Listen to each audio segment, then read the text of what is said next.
great to be at Summer Gale.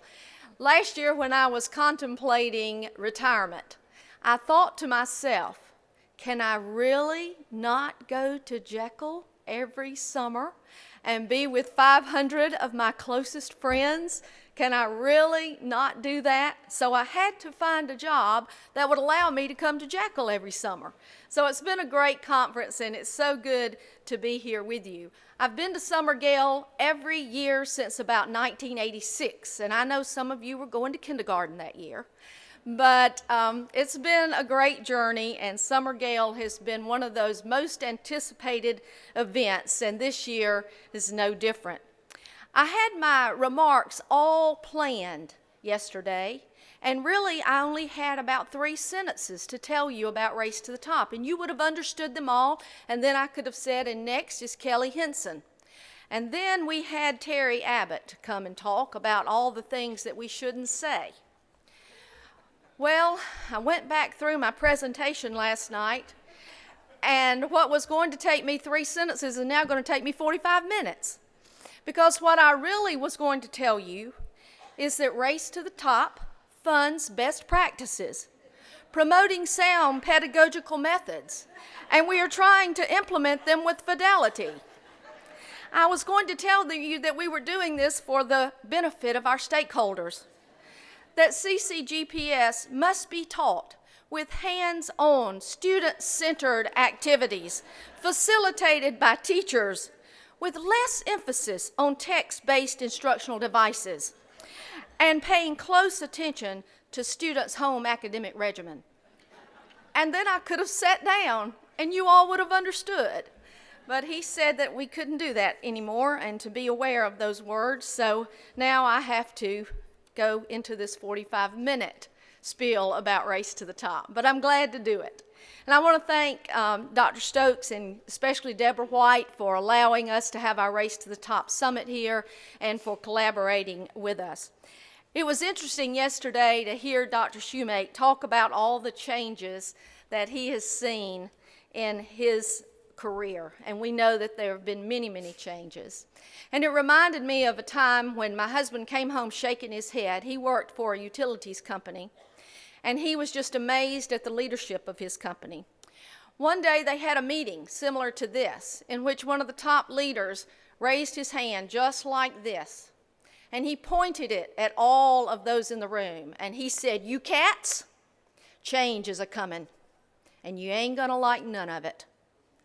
And so that set the tone for the whole company and how they looked at the changes that were coming. Well, in education, we know all about change. Our profession has been one of constant change as we try to adapt to the changing needs of business and to society. And guess what? Change is coming again and again and again. But many of the changes will be good for our students, will strengthen our teachers, it will strengthen us as leaders. And I have often found out that it didn't matter how hard the change was, that if we felt like it was good for students, we would embrace it, we would keep those things that were really good, the things that were not so good, they would shed away after a little while, and we would continue to move forward. So when we believe that results are really positive for students, that makes the difficulty of change easier to bear. So we're here today to talk about Race to the Top. Are we there yet? No, we're not. But we are well on our way. So what is Race to the Top? We all know that back in 2009, Georgia had begun several changes. These changes involve statewide initiatives that included moving to standards-based classroom instruction. Many districts were piloting a comprehensive school improvement initiative called Class Keys, which included piloting a new teacher and leader evaluation system.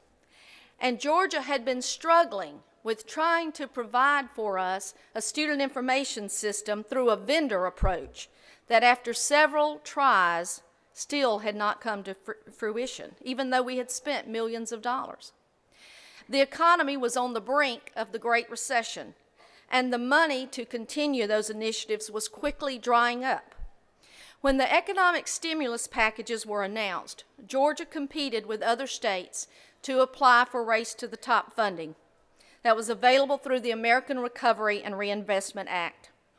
In this economy, with state and federal money for education being reduced annually and continues to do so, Race to the Top provided the funding for Georgia's comprehensive education initiatives.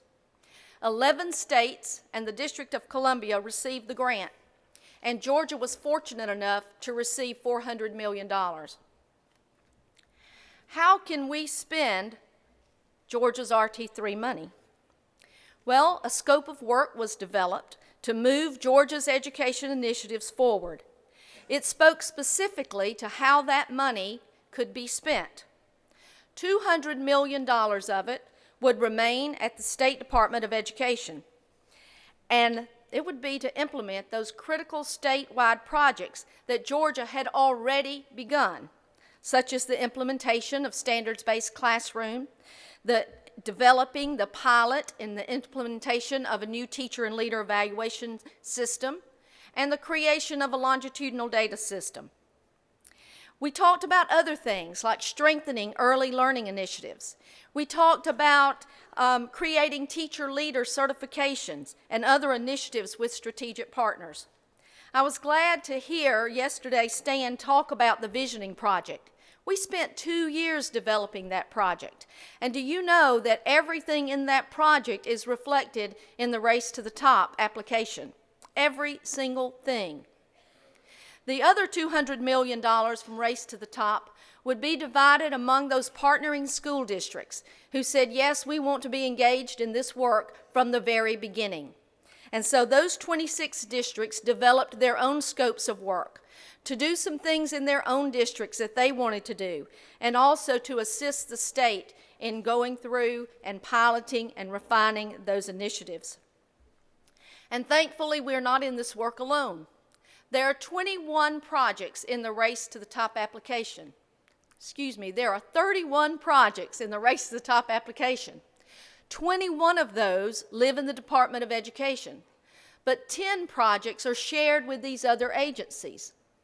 The Governor's Office of Student Achievement is not only managing a very important data project, but is evaluating many of the projects in the other agencies. The Department of Early Care and Learning, they have developed a professional development program for pre-K teachers that will be statewide. PSC is working diligently on tiered certification and on strengthening teacher preparation program requirements. The University System of Georgia and the Technical College System of Georgia are also working on that data piece, as well as strengthening teacher prep programs. Georgia Public Broadcasting and Seismic have been partners with us on a variety of projects. So it's taken all of these partners working cohesively together to make this work. And who are those 26 districts? Take me back to the PowerPoint. There they are. You can see small districts, large districts, urban, rural, districts located throughout the state of Georgia. These districts have been put through the ringer. If you are a representative of a Race to the Top district, please stand up. Give them a hand.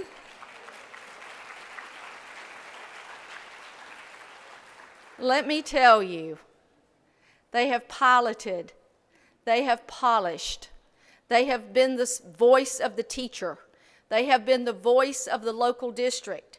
They have helped us all along the way, and they deserve your gratitude because they have helped make things better for when all of these things roll out statewide. But the Race to the Top funding has funded Georgia's educational initiatives, and those things are not just for the 26 Race to the Top districts. These are initiatives, and I hate to say it to Mr. Abbott, but I have to use that word.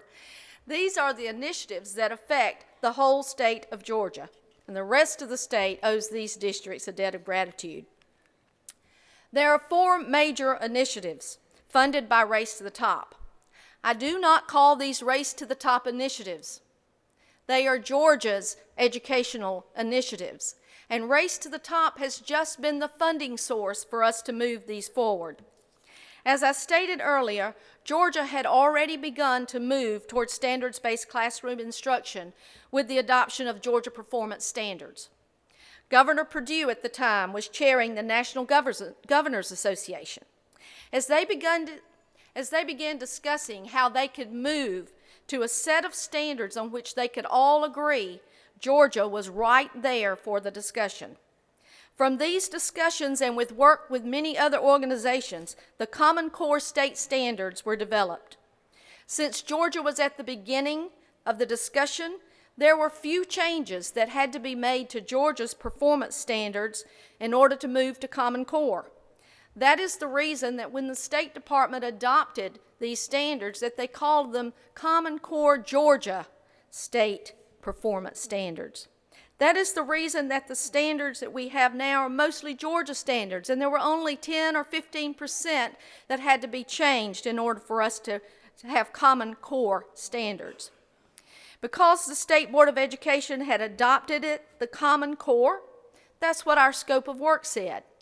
The Race to the Top application said that states had to adopt standards-based approach. It didn't say we had to adopt Common Core. That's a myth that is out there. But since Georgia had adopted the Common Core Georgia Performance Standard, our scope of work says that that's what we will implement in language arts and math. That is an initiative that affects every district in the state of Georgia.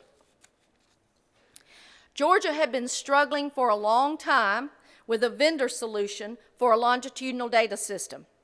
Race to the Top funds have been used to design, develop, pilot, and implement our very own longitudinal data system, which has the capacity to provide an individualized learning environment for every student and every professional teacher in Georgia. The system is Georgia built. It is Georgia owned. There were advisory committees from districts all over the state that told the developers what they needed and what they wanted in this system. Again, Race to the Top funded, but every district in the state has access to the LDS. Again, Georgia was working on developing class keys and on a new teacher and leader evaluation system. I was in Harris County at the time, and we were piloting the leader keys piece of that, and my principals were just livid because it was huge and it was so time-consuming. Race to the Top money has allowed Georgia to refine that and to create the pilot teacher keys and leader keys that is much more refined than what we originally started out with. The 26 participating districts have worked out a lot of the kinks in that system, and they continue to provide input for the rest of you. And it will be ready for full implementation in 14-15 when this is rolled out statewide, as is now required by law. So that's the third initiative that affects all of you, statewide, funded by Race to the Top. Last, but certainly not the least important, initiative is that Race to the Top money would be used to provide intensive care to our lowest achieving schools, would provide professional coaches, professional development, help on developing long and short-term plans. Those schools, which we now call priority schools, have had instructional coaches for English language arts, for mathematics. They've had graduation coaches. They've had a school improvement specialist that has worked with them daily. So as we've talked about these initiatives throughout the state, I've heard that it's difficult to implement so many initiatives at the same time. So today, besides informing all of the districts who are not in the participating 26 about Race to the Top, I want to try to tie all of these things together for you so that you can see that they're just pieces of the big puzzle. As Stephen Covey trained us to do, we'll begin with the end in mind. And you know what that is in Georgia. You know what the goal is as a state, to produce college and career-ready students when they leave our K-12 public schools. So that leads us to a series of questions that we're going to answer today. First, what do we teach students? That's a curriculum issue, and all of you in GASIS are well aware of it. We were told by the Fordham Foundation that our old QCCs were a mile wide and an inch deep. And we agreed. And that's when we moved to a standards-based model by developing the Georgia Performance Standards. The State Board of Education then adopted the Common Core Georgia Performance Standards, but made sure to call them Georgia's Performance Standards, because with the exception of 10 to 15%, the new Common Core state standards had already been developed by Georgia educators, and we didn't want to lose the fact that these were Georgia's standards first. Race to the Top has provided the funding for developing teacher resources for implementing the Common Core GPS in English language arts and math, for training teachers on the standards, for developing online professional development courses to strengthen instruction in the Common Core Georgia Performance Standards. There are 2 brand new online courses through Georgia Virtual School that I want to make sure that you know about. They just came on board July 1. One of them is English Language Arts, and the other is Mathematics, and it talks to teachers about what the difference is between GPS and CCGPS. They're great courses. Your teachers can use them in professional learning communities or as individuals, and so I encourage you to tell your teachers about those courses and to get them enrolled in those so that they can understand that difference if they haven't quite gotten there yet. Another curriculum area that has gained a lot of interest in the past decade has been science, technology, engineering, and math, or STEM as we call it. So Race to the Top dollars have been used to support that part of the curriculum also. Part of the professional development resources for teachers includes the development of STEM courses available to them through the Georgia Virtual School. We all know that our country's competitive edge is rooted in how well our students can compete in science, technology, engineering, and mathematics. So Seismic at Georgia Tech has also developed courses for students available through GAVS. The names of these courses are on the screen. Yes, they are. And teachers in districts throughout Georgia can enroll in the professional development classes, and students may enroll in the STEM courses. There are 5 STEM courses listed here, and there are 5 more coming on board this fall. And that's great for high school students. But what about STEM support for elementary and middle school? If you haven't yet accessed the Fast Forward videos on the Georgia Public Broadcasting website, please go there and do that and tell your teachers about them. There are 16 films. They are just short little video clips. They are very entertaining, but they are very to the point. And they allow students to understand that what they are studying in science and mathematics and technology can be used in the workplace, and that they will see those kinds of skills again. Companies such as Shaw and Shaw Industries, Georgia Ports Authority, the CDC, Atlanta Motorsports, and many others have been great partners in allowing us to come into their businesses and film these videos.